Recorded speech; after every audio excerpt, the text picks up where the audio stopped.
Okay, guys. Um, Good morning. I'm back. It's July 4th. Happy July 4th. And what about my own country, Canada? Well, I had to tell you they canceled the celebrations up in Canada of July 1st. How bad is that? On July 1st, they canceled celebrations. It's as if New Jersey. I'll tell you what it's like. It's like if New Jersey canceled July 4th celebrations. So where I am, they canceled July 1st celebrations. So it was a bit of a quiet holiday. Did you guys understand what I just said? So you have July 4th today, and up where I am, Canada's birthday was July 1st. They canceled it. So it is as if New Jersey were to cancel July 4th. That. Do you understand? Okay, so you understand.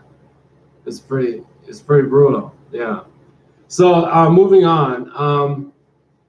That's why the culture books kind of like this week, because there was not much fanfare for July 1st. They canceled it. The party's July 4th. So what do you want me to do? Be the Grim Reaper of birthdays? I'm not the Grim Reaper of birthdays. Okay, so I just roll with the punches. I'm not the Grim Reaper of birthdays. All right, so okay, first, I read this really good article at NBA.com. If you like basketball, you should really read their stuff. NBA.com. It's good writing, and it's good thinking too. Um, about the Toronto Raptors, who's staying, who's going, how much the contracts are worth, and stuff like that. And it seems like the people that are staying are like the people who's been with the team for a long time, and all the new guys that they pretty much brought in mid season seem to be sort of like could go, could stay. It depends on their job situation. But it occurred to me when NBA when people negotiate these contracts, right? Um, First off, let me tell you where I'm coming from. Toronto, on record, is the most expensive city on earth. It's more expensive than New York City, Manhattan. It's more expensive than Manhattan. It's more expensive than Tokyo. It's more expensive than Hong Kong. It's more expensive than Houston. It's the more expensive than Dubai. It's the most expensive city on earth, on record. Now forget about poverty, forget about inequality for a second. Toronto is the most expensive city on earth. It's practically paved with gold, and like the buildings are wrapped in fur, and there's a rainbow, and the crew create a rainbow over the city every morning. It's literally the most expensive city on earth. That's where I'm coming from. And so when people are negotiating contracts, do they equalize it to where they're gonna be either living after the game, after their career, or where they're playing? Because if you go to Toronto, all of a sudden your salary takes on inflation, because Toronto, on record, is the most expensive city on earth. And like I said, forget poverty, forget inequality, forget socialism for a second. On record, is the most expensive city on earth. More expensive than Manhattan, Dubai, Hong Kong, Shanghai, Houston, Manhattan, all more expensive than that. The buildings are wrapped in fur, the sidewalks paved with gold, and every morning the city crew creates a rainbow over the city. It is the most expensive city on earth, on record.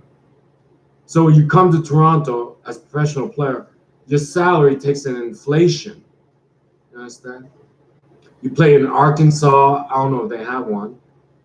You play in Florida, they definitely have one. In Florida, they definitely have one. You play in Florida. You play where else is cheap? Michigan. You play anywhere else, but you come to Toronto, it's inflated. There's inflation. You guys think about that?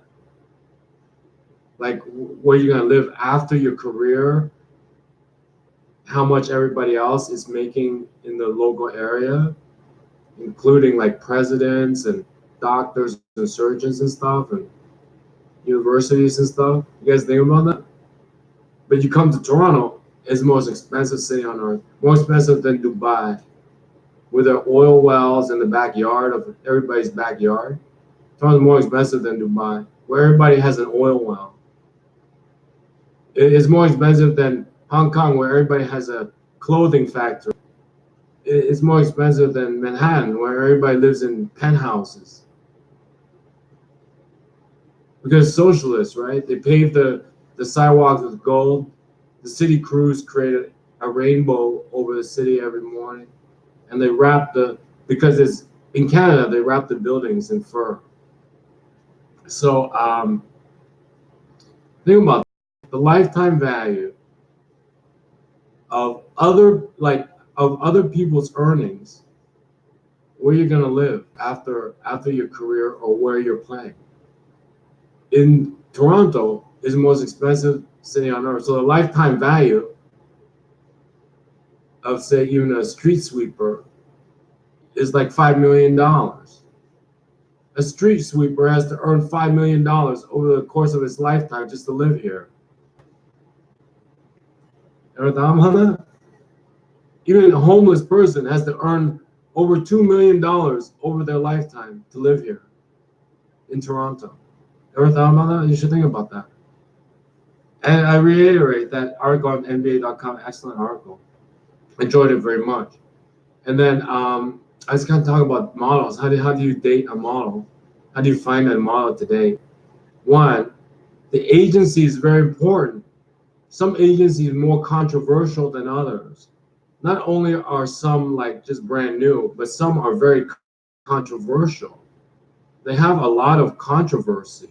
Other agencies, very staid, they just hire and book models. Other agencies, extremely controversial. So find a model that works for a normal, honest to goodness agency with no troubles. And then the divisions. Some models have a 1-year contract, some model are temps, and some model have a 3-year contract. So they're divisions in a good agency.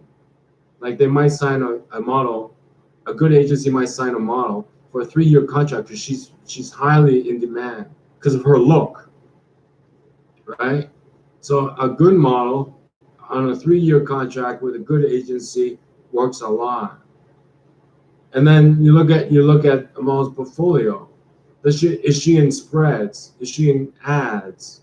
Is she in shows? Some models don't have any of that stuff. So that's how you narrow down a good a model. And then you check if she's married.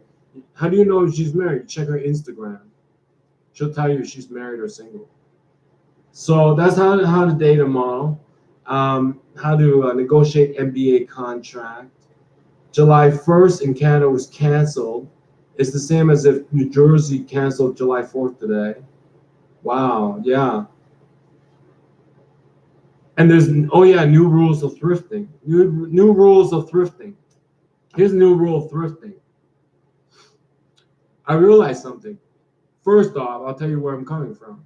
I realized people give to thrift like their old clothes and stuff, either when they're dead or they're moved up.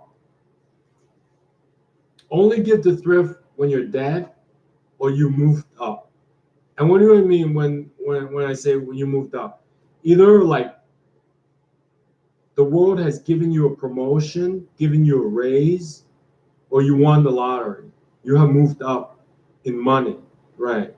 Then give to thrift or you're dead, right? then give to Thrift. Otherwise, you're the same. If you shop at Thrift, I would say personally, not to offend anybody, you're the same.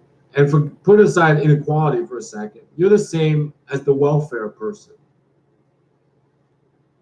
All right. People give to Thrift when they make more money or they're dead. All right. You have to be earning more money. Right. You know, this Lacoste shirt I bought at Thrift, the person who gave it to Thrift probably is wearing like a Versace shirt now, or a Gucci shirt, or a fur coat right now. They moved up. And so this Lacoste shirt is nothing to them now. You understand? Or they're dead. All right. So only give to Thrift when you moved up or you're dead. All right. Otherwise, you're barely better than the welfare people there. All right. So what should you do? I'll tell you something. I just realized something. If you shop at Thrift and you keep going back and giving back what you buy, you're laundering money for those people. So if you buy something and then at Thrift you don't like it, destroy it. Because if you buy something at Thrift and you don't like it and you give it back free, they don't buy it from you, you give it back free. You're laundering money from them. Get it? You paid for it, you don't like it, you give it to them again for free, and they sell it again. They're laundering money. So if you buy something at Thrift, you don't like it, destroy it.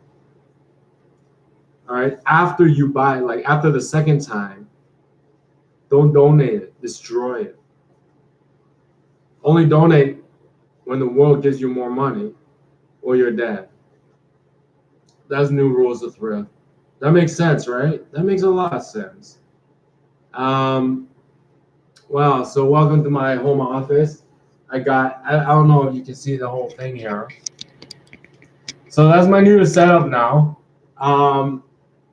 It's like I'll move into the background so you have 3D experience. I also have my netbook here, right? Netbook, extremely handy thing to have.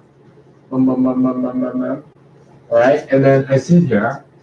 All right, I watch TV. Boom, boom, boom, boom, boom, boom, boom, boom, boom, like that. All right, so that's the new situation for today. All right, I was gonna make fun of some movie stars. I'm not gonna make fun of them anymore. Well, no, not today. I'm not gonna make fun of them. But I was gonna make fun of them. I'm not gonna make fun of them today.